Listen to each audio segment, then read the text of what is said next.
When we're looking at other countries like the United States that actually have pretty significant economic growth, 3.5% in comparison to the UK's barely 0.1%. We have decoupled ourselves with net zero, with green policies. We've decoupled ourselves to a large extent from that situation, making ourselves unable to even benefit from that properly. If you had a UBI set at a plausible level, say, I don't know, average income or a bit below it, for some people that's still not going to be enough. If you're seriously disabled, for example, you need round-the-clock carers, that's going to cost more than that.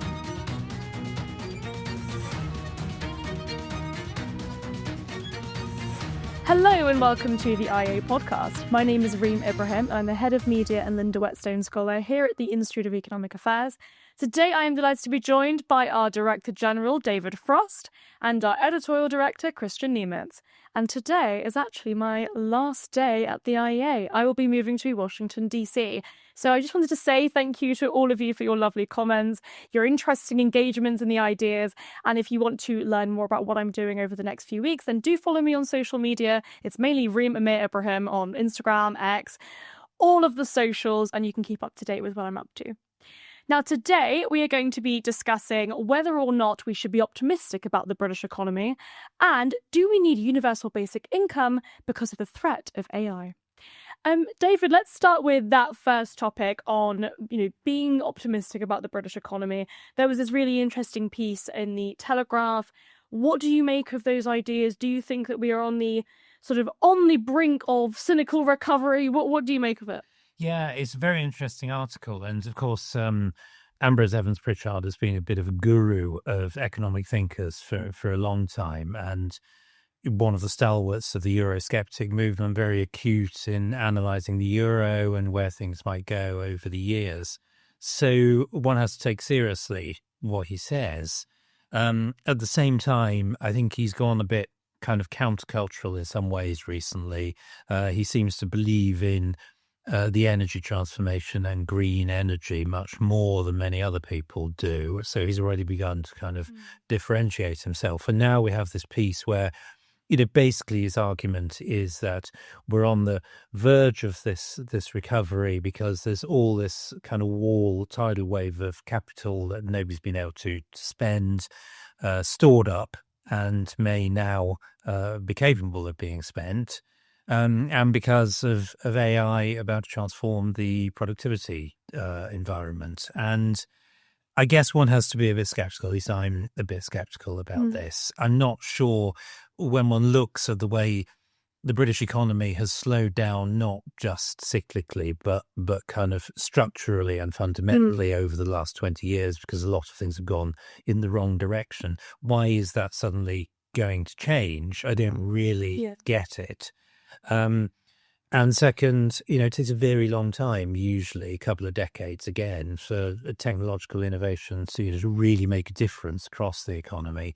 And you have to have an economy that's structurally capable of improving as technology comes in. And I think both those things are reasons to doubt that we're really going to massively benefit very quickly.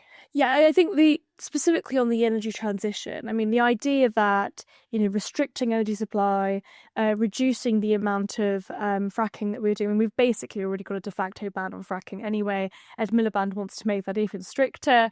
The idea that when we are constraining supply so significantly, that is in some, obviously we republished that paper on the cost of net zero.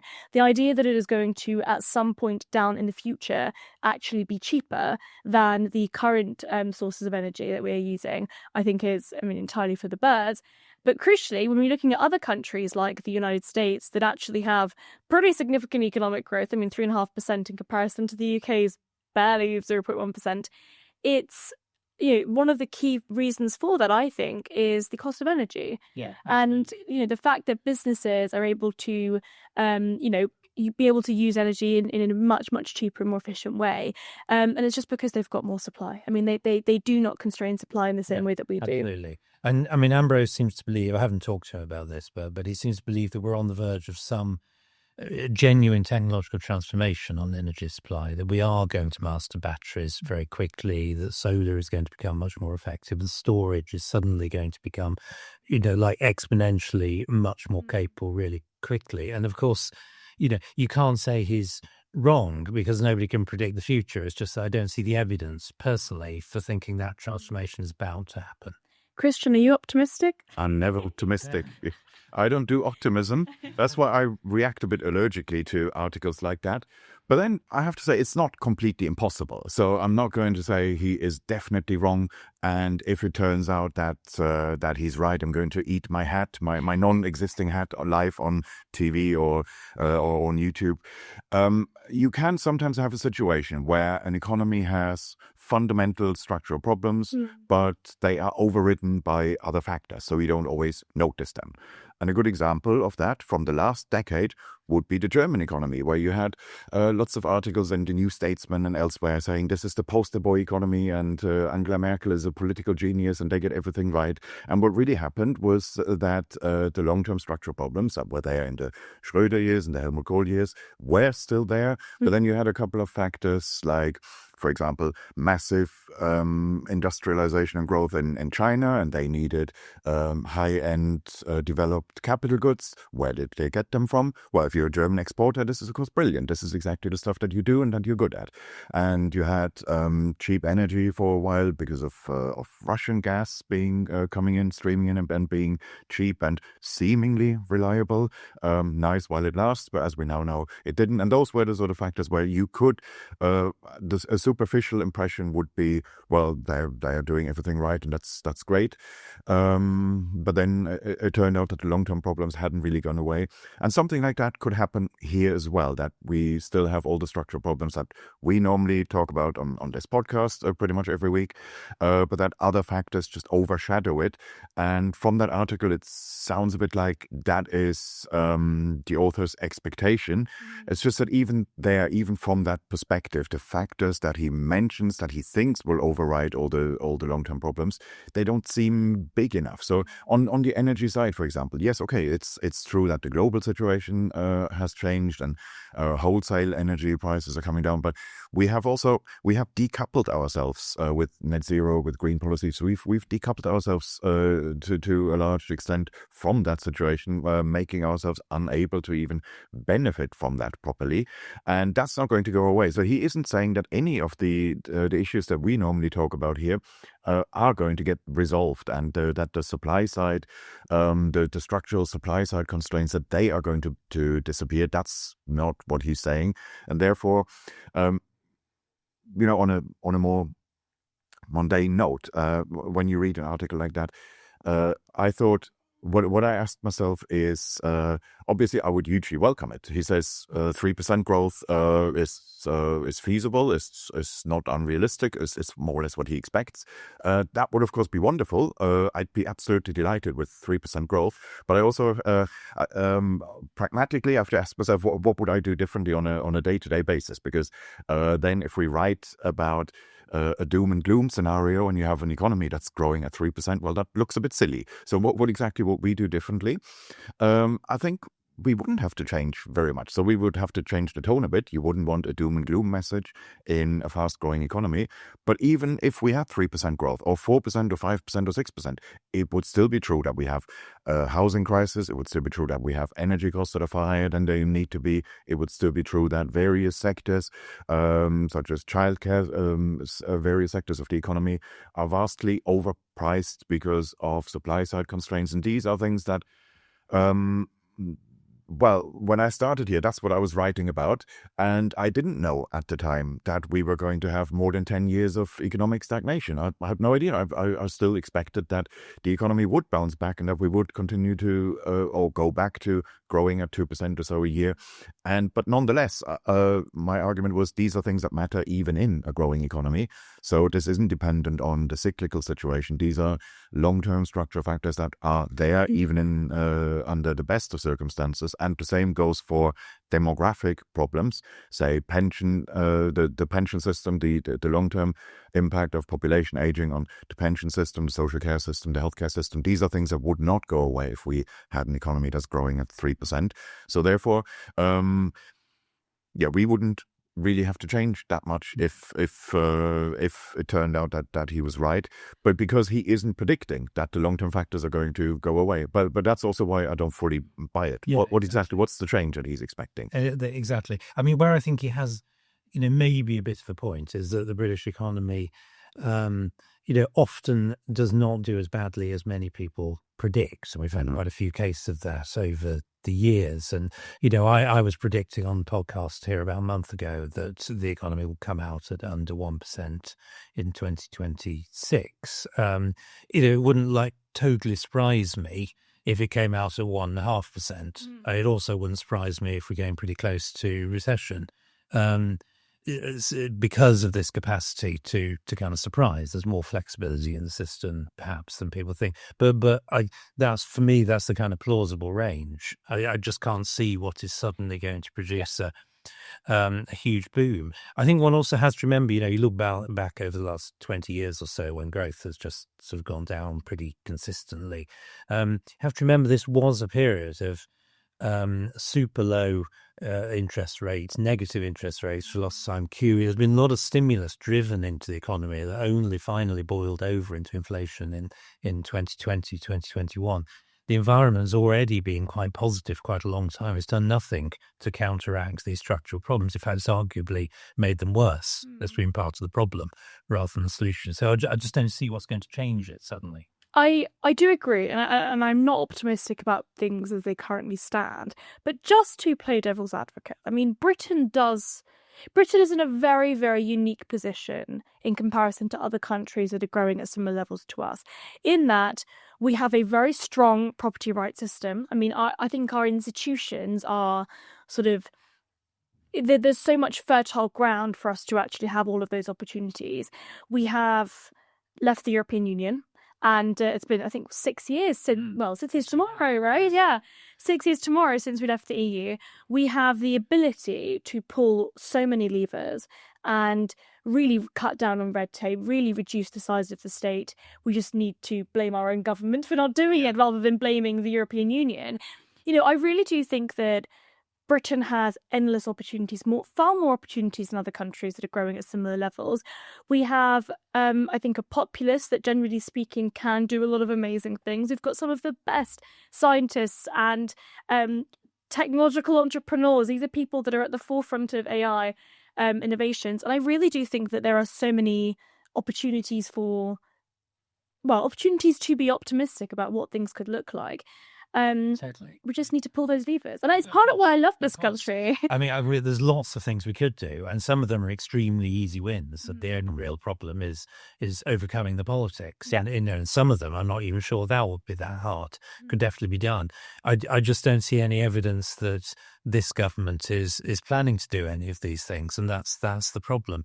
But of course, you never know. Nobody predicted, for example, the huge services export boom we had in the last 2 or 3 years. In fact, everyone predicted more or less the opposite. Yeah. I don't know that anybody really understands quite what underlies it. So, modern market economies, and our economy just about still is that, are very flexible, dynamic things, and you can't be sure, but I think all the weight of evidence is against it.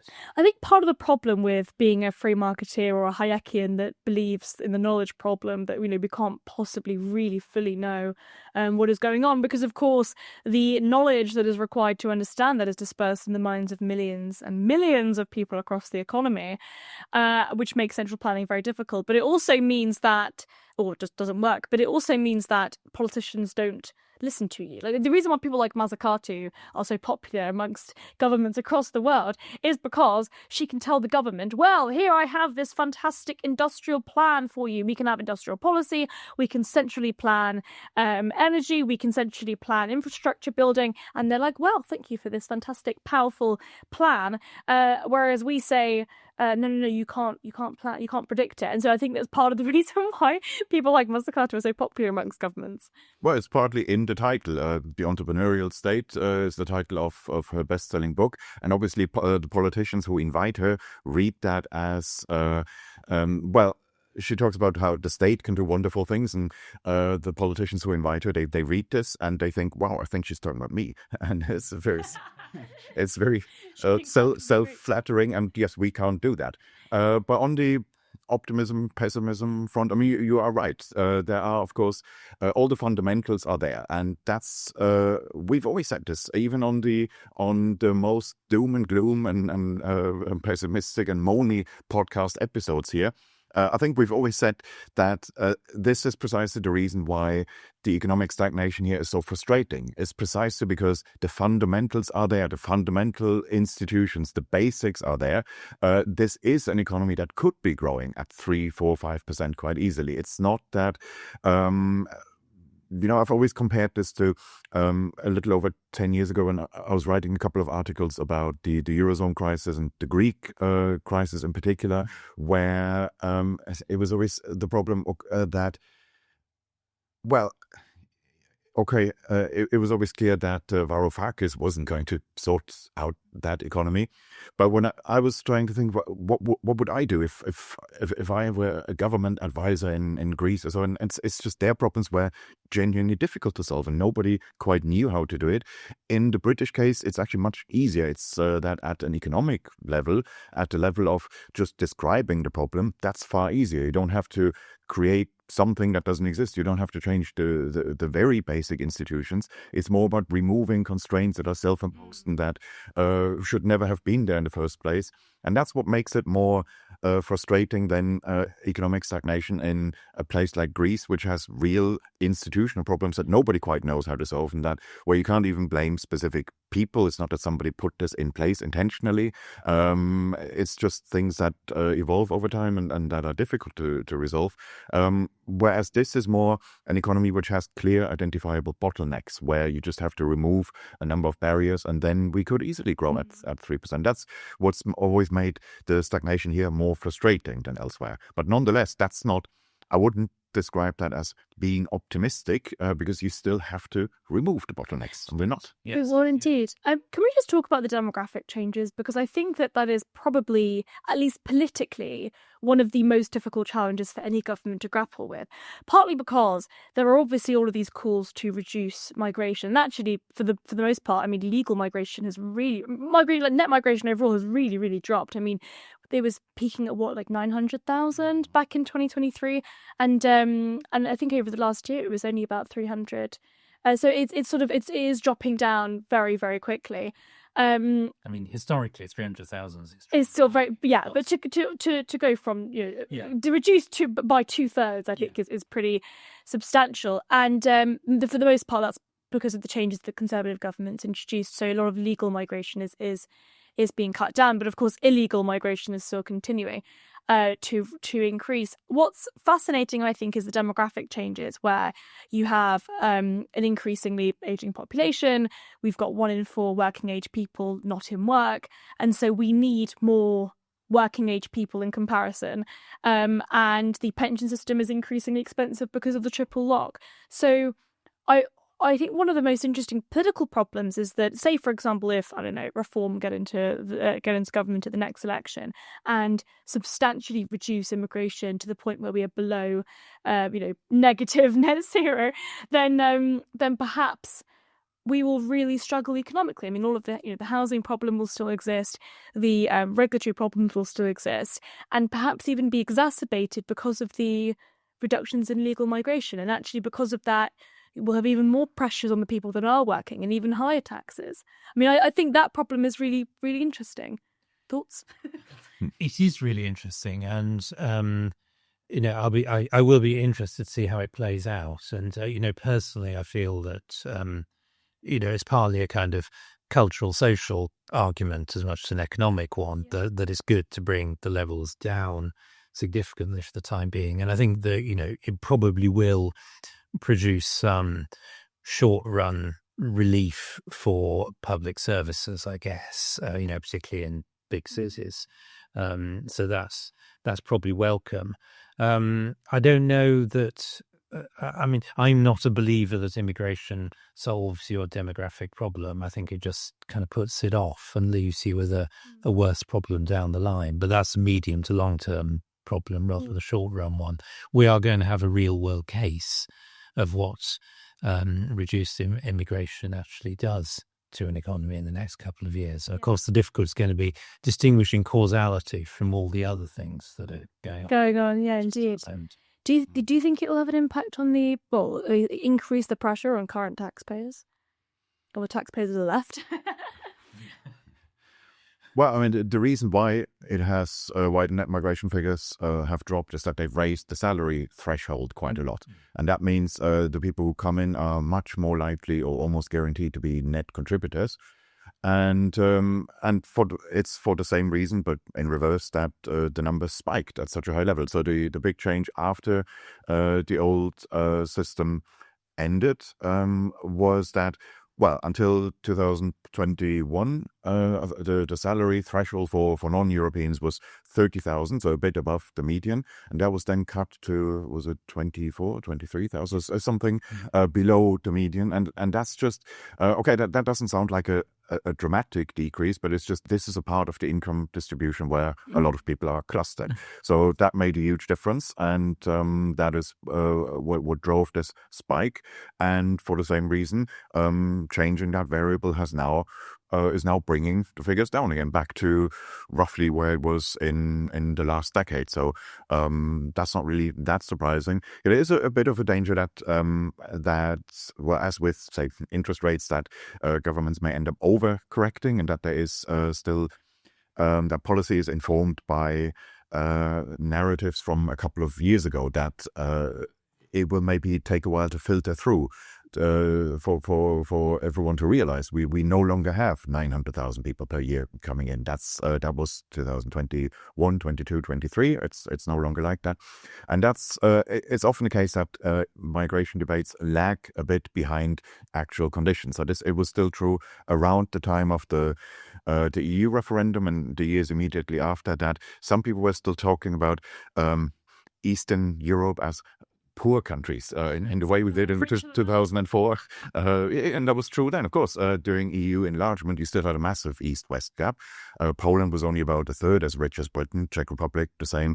And people still, 12 years later, still talked about Eastern Europe the way we would nowadays maybe talk about Sub-Saharan Africa. And I thought, do they not realize this isn't true anymore? No. And a couple of years down the line, it will be even less true. And that's why there was this shock when it wasn't even a prediction or a forecast. It's just somebody said, if current trends continue in this way, Poland will reach the level of the UK in 2030 or 31.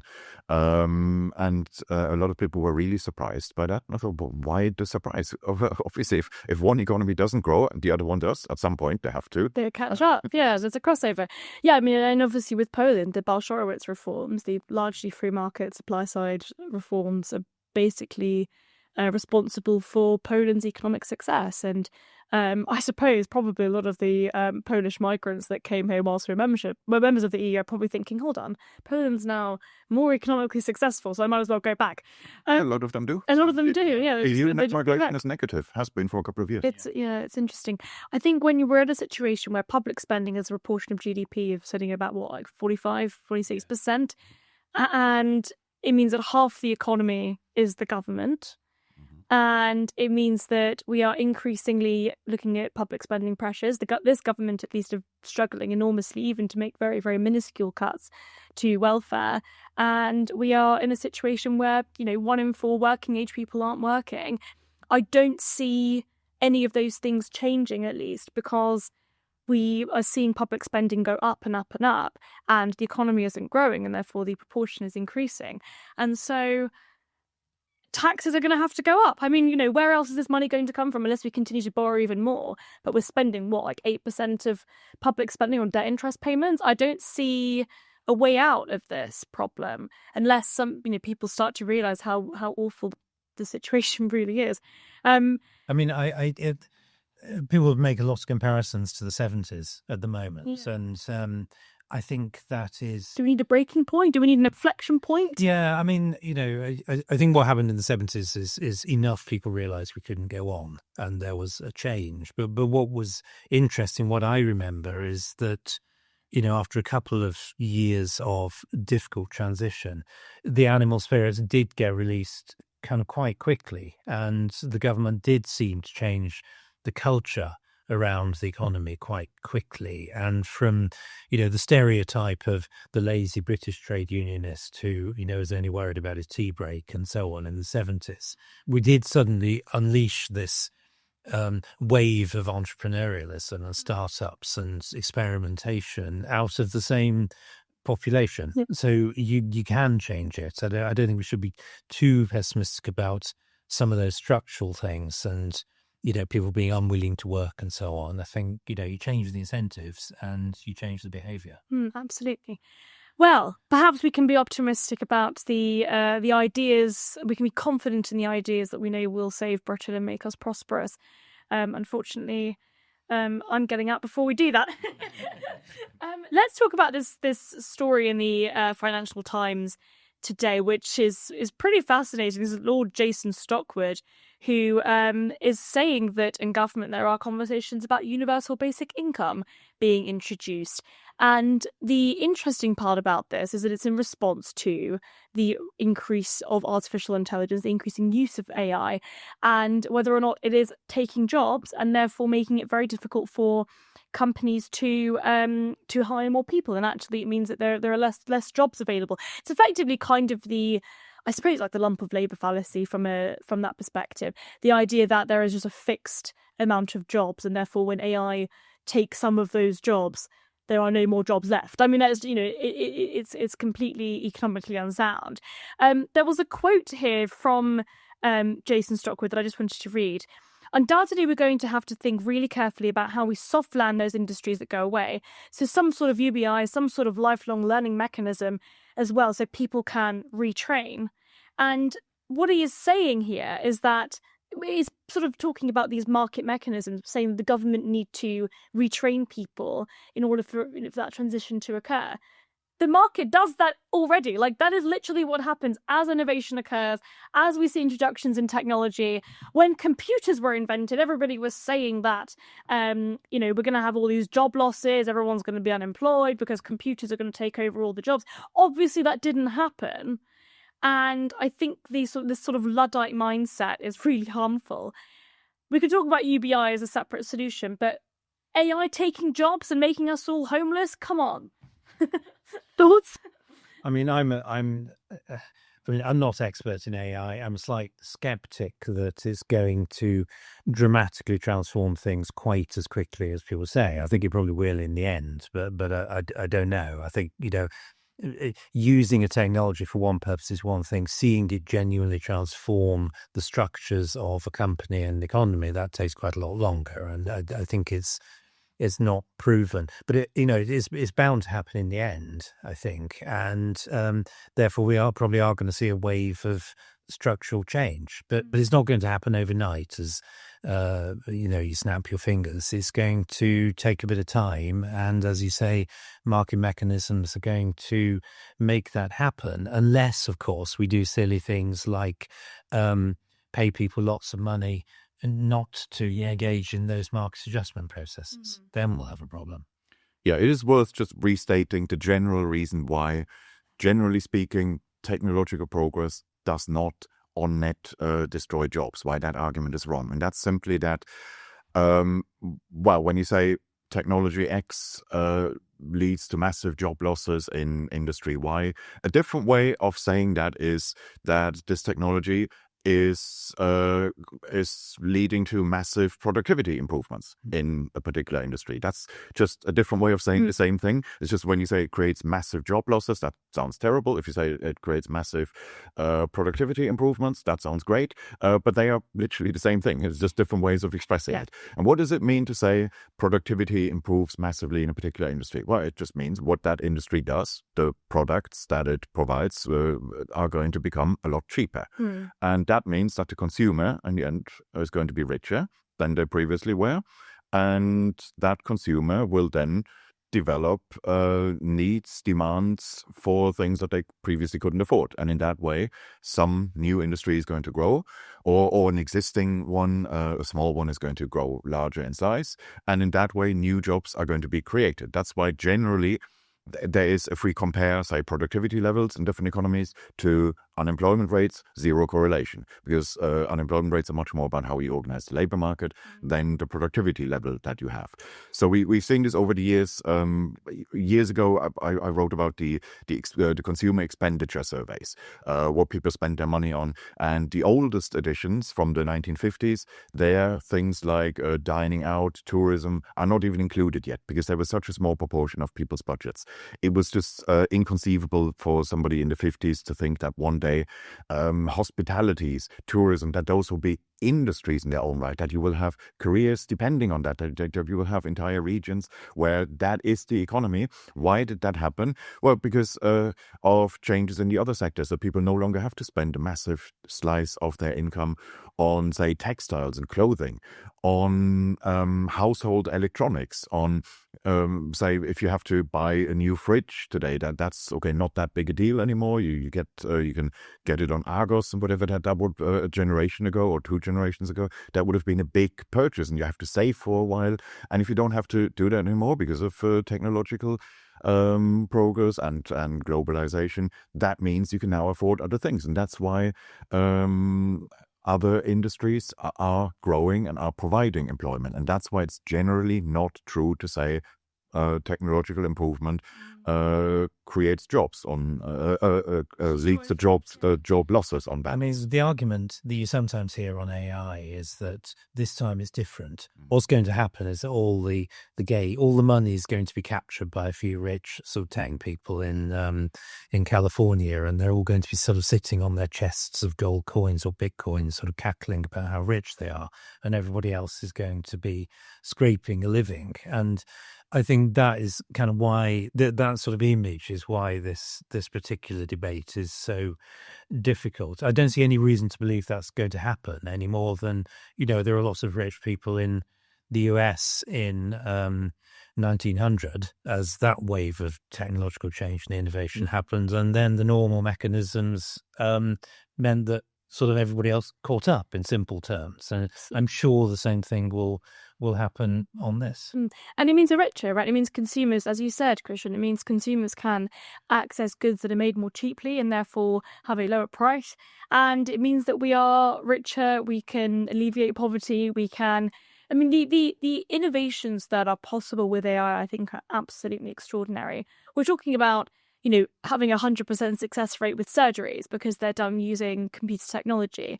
We're talking about, medical innovations. We're talking about ensuring that we can really change the world in quite a significant and positive way. And so I think that we should always view with skepticism the idea that new innovation harms the economy or indeed harms people. It's the same argument of trade, right? If another country can make something more cheaply and we stop producing that in the UK, that's a good thing. It means the consumer can choose.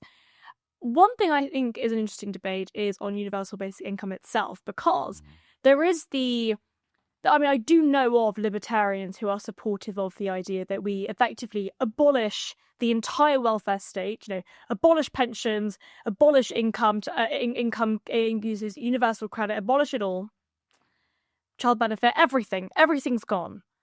And you only get a single cash payment, and that is a reduction in bureaucracy. We're talking about, we're not means testing it. It is one single cash payment that is the same for everybody, and everything else is done away with. The incentives are slightly better because in the current system, you're incentivized to say you've got anxiety and depression to claim personal independence payments. To then top it up, you can be getting about £40,000 a year if you're lucky. If you end up with the certain area that you were in, and also if you have children, you can really be doing pretty well on benefits as part of the problem, and the incentives are entirely off.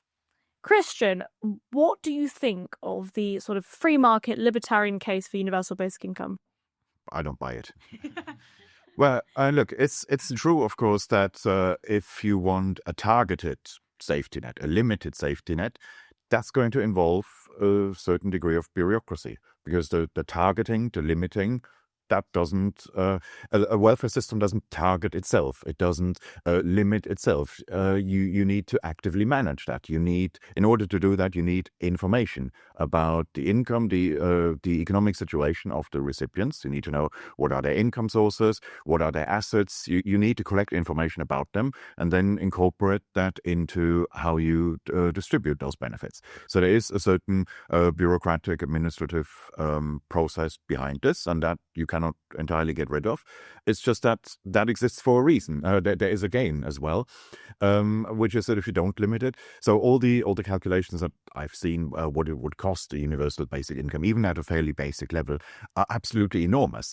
So it's a bit silly to say, oh well, just because we have this admin cost that we need for the means testing process, let's just give lots of money to everybody. Yes, okay, that would solve one problem. You would no longer need the person at the Department for Work and Pensions who writes the handbooks about the taper rates and all that, and how the different benefits interact. You don't need that anymore.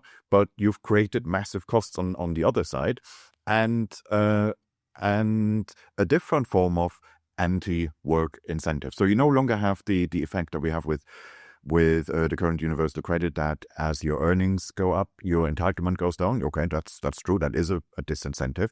But it's, of course, also a disincentive if you just have the ability to claim benefits that you don't need. Or, in the case of UBI, you don't even have to claim it. You just get it automatically.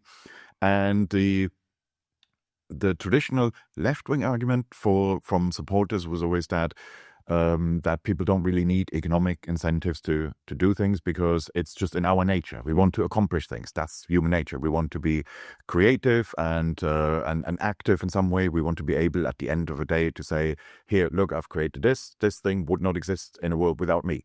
And that's all true. We sometimes do things that as hobbies that look a lot like work, or that other people might do as work. That's all correct. It's just that those are usually things where, or let's say what UBI would do, or even a much more generous and unconditional version of the present welfare state. What it would do is it would sever the link between those activities that people engage in and market demand. You would no longer have a reason to ask yourself, is there an overlap between the things that I like to do and the things that other people value and are prepared to buy from me? You would no longer have a reason to do that. Of course, you would do something. The argument against UBI is not that if you had it, people would just sit around in a vegetative state and do nothing the whole day. That's not the argument. It's that they would do something, but just not things that are in demand. And we see this already, that there's been this self-publishing revolution since on Amazon. You can nowadays, used to be a difficult process to publish a book. Now we can just, it's not that different from a Substack. Everyone can self-publish novels, and loads of people do that. It's just that the market is now totally flooded with books that nobody's ever going to read. I'm not. I'm sure lots of it bad, but even if the ones that are not terrible, there is just an oversupply. There's only so many hours in the day that you can spend reading novels. And but it's a bit of self-indulgence, isn't it? I'm a published author. Yes, and I think if we had UBI at least at a high level, what we would see is an increase, and I guess you could call it the self-indulgence economy, the self-indulgence sector. You would have half of the population thinking, I need to be a poet now, or a novelist, or a musician. And again, this is already true. Nonsense jobs. Yes, that's right. I mean, I agree. We agree on this, I think. It just seems to me it also fails the political economy problem of what actually happens where economics intersects with politics in the real world.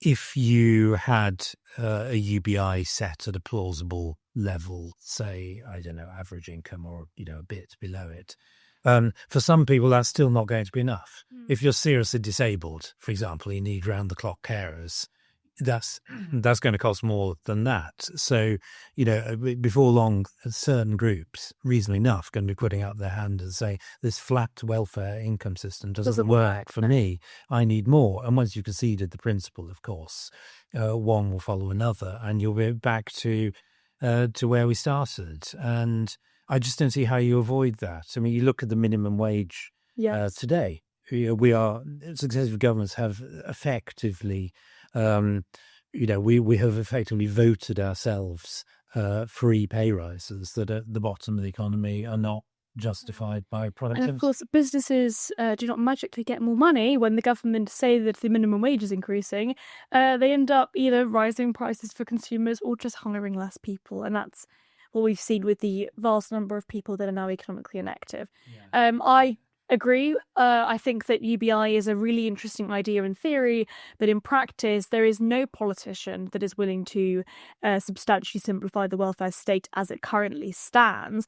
And so I think that something like this is totally for the birds. It, of course, isn't what was being suggested. They just want a UBI to solve AI, to stop AI from destroying jobs. But I think that the interesting sort of free market case for it is interesting in theory, but I don't think in practice would ever work. No, I think it's a form of this kind of fantasy economics that we see in other areas, MMT and so on. I think what's different about this is that it is attractive to a different bunch of people. It's attractive to people like our investment minister, Lord Stockwood. This is a kind of elite preoccupation now, as opposed to a sort of green fantasy politics world. The Welsh government did a study, a single pilot study of this a couple of years ago, and I looked up the results. It's just finished. Where they gave like 1,000 people twice the minimum wage, and they were entitled to other benefits, and they were told, okay, see what we can do. And of course, everybody was very positive, because if you live in an economy where everybody else has to work and the government's... And you've got more money, you're like, whoa! Right. Obviously, they're positive about it, but that proves absolutely nothing about whether a UBI could work. Yeah. But it's a symbol of how sort of seductive it is to us. So that people like money, which I don't think we needed a taxpayer-funded Welsh study to tell us. Yeah, but on the political economy point, imagine we introduced UBI today, and then it turned out in a few years that that AI doesn't actually destroy jobs on that. What then happened to the UBI program? There's no way you could take it back. Once people get used to it, that will be extremely difficult to reverse it again. So it's the sort of thing where we can't just speculatively introduce it because there might be this employment problem further down the line. Well, this is a bit like rent controls. It's the sort of thing that you cannot reverse once you have it, and or at least it takes a lot of political effort and willpower. So it's not something that I would introduce lightly on the basis of a suspicion. Maybe there could be this problem, but we don't know yet. There's also the argument to be made that the labour market is just so regulated, restricted, and the incentives are entirely off, and that is just going to get worse. Not very optimistic podcast for my last podcast, but I suppose that is the state of Britain. David, Kristian, thank you very much for joining me, and thank you to all of you absolutely wonderful people for watching and listening. Not just this podcast, but every single one that I have forced you to indulge in. If you're interested in learning more about the IEA's work, then of course please do subscribe over at insider.iea.org.uk.